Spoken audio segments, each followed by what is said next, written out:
church, if you're like me, you've had some really strange dreams over the years. I'm not going to bother to go into some of mine, but most of the time I can't remember them. As we read Zechariah, the first several chapters, we're going to see 8 very, very specific and bizarre sort of images and visions that he has in one long night of dreams. In this thing, we're going to see gold lampstands. We'll see olive trees. We'll see a full-size woman in a tiny little basket. We'll see horses of different colors. We'll see a man with a measuring line. All sorts of things. It sounds to me like something out of the Chronicles of Narnia, something of a fantasy land. If you read all this, you might feel confused. You might feel frustrated and certainly just, at a loss for words. But for someone like me, I read it and I'm, same as you, confused, frustrated, at a loss for words. So I tried to do some research for you guys to figure out what is going on here in the book of Zechariah.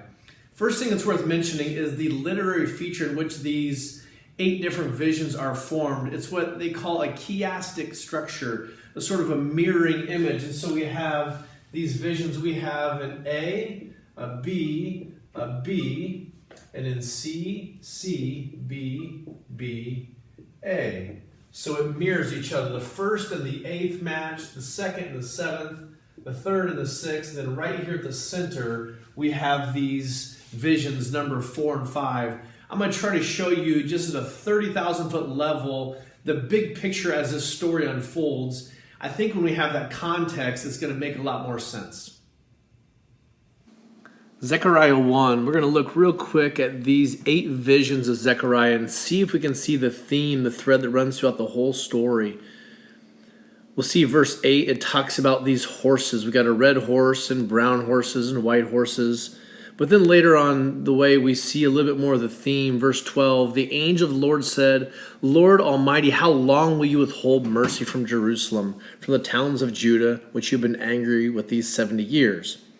And then on down in the vision, he doesn't answer the question, but he does say this, proclaim further, this is what the Lord Almighty says, my towns will again overflow with prosperity, and the Lord will again comfort Zion and choose Jerusalem. God is in control of history. There will be rest for the land.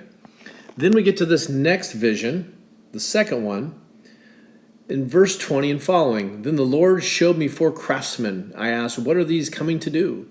He answered, these are the horns that scattered Judah, so that no one who could raise their head, but the craftsmen have come to terrify them, and throw down these horns of the nations who lifted up their horns against the land of Judah to scatter its people. It's payback time. He's going to make wrongs right. Justice will be served.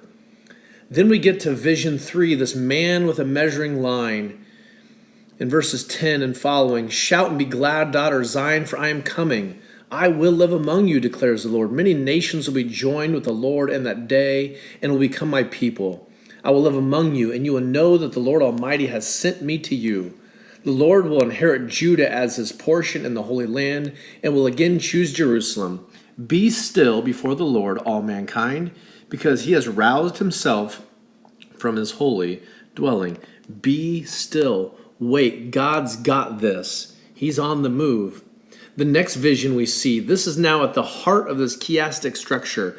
We see what God is doing, and he is making Israel a priestly kingdom again. Verse 3, now Joshua was dressed in filthy clothes as he stood before the angel. The angel said to those who were standing before him, take off his filthy clothes. Then he said to Joshua, see, I have taken away your sin, and I will put fine garments on you.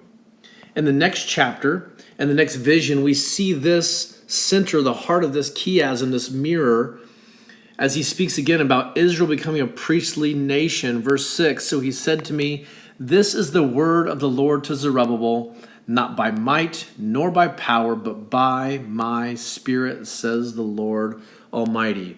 You're going to be a priestly kingdom, Israel, but you're not going to do this on your own strength. You're going to do this by my spirit.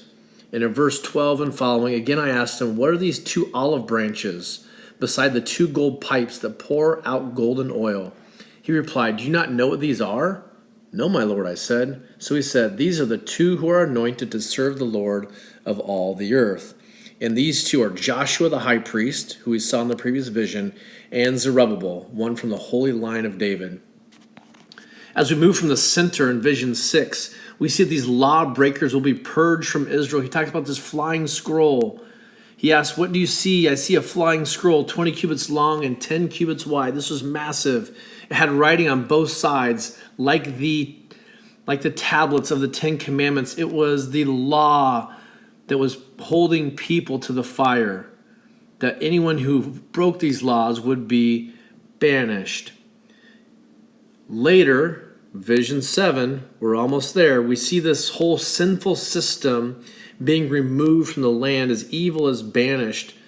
The cover of lead was raised, and there was in a basket sat a woman. He said, this is wickedness. And he pushed her back into the basket and pushed its lead cover down on it. Right, lead cover, it's heavy. He's trying to hold it in there. Then I looked up, and there before me were two women with a wind in their wings. They had wings like those of a stork, and they lifted the basket between the heaven and earth. Where are they taking the basket? I asked the angel who was speaking to me. He replied, to the country of Babylonia, to build a house for it. When the house is ready, the basket will be set in its place. He is removing wicked and evil from the land. And finally, we get to the very last vision, and we come full circle here. And the opposite end of this mirror, again, we see horses. When the powerful horses went out, they were straining to go throughout the earth.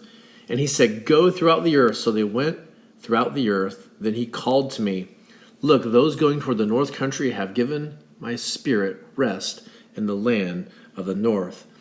Again, God controls history. It is his story. He is the author, and he will bring rest to the nation. So now that we've got a good overview, we saw these different visions and how they sort of tie together, I'll try to wrap this thing up. We see at the beginning and the end that God is the God of history. It is his story.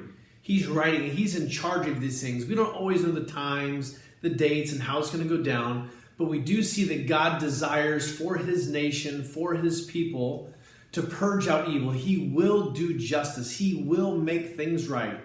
And in the end of the story, his ultimate desire for his people is to, again, be a priestly kingdom, a people who are washed white, a people whose sins are forgiven, a people who proclaim the goodness of God to all the people. So as we live in here in our unusual sort of day-to-day circumstances and wonder what's happening next and why does all this matter, what's going on here, I think it's good for us just to sometimes zoom out and look from the big picture. What is God's story? What is he writing? And how do I fit into it? May God bless you guys. Have a great week.